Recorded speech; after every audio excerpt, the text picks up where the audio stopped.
آج کی ہماری ویڈیو کا ٹاپک ہے مرثیہ۔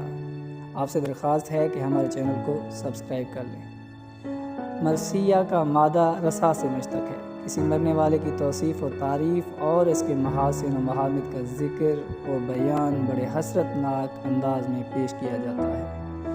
اردو میں مرثیہ کا مفہوم حضرت امام حسین اور دیگر شہدائے کربلا کی شہادت پر آنسو بہائے جائیں۔ شروع میں مرثیہ عربی زبان میں لکھا گیا، عربی سے یہ فارسی میں آیا اور فارسی میں یہ اردو میں آیا۔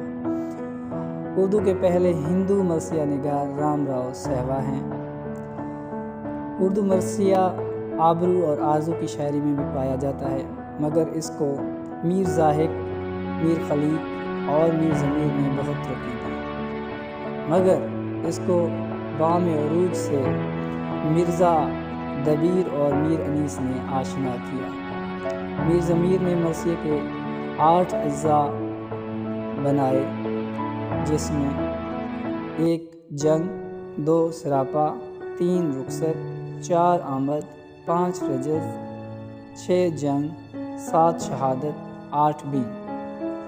یہ 8 اجزاء ترکیبی مرزا دبیر اور میر انیس کی مرثیہ میں پائے جاتے ہیں۔ امید ہے کہ آپ کو ہماری یہ ویڈیو پسند آئی ہوگی۔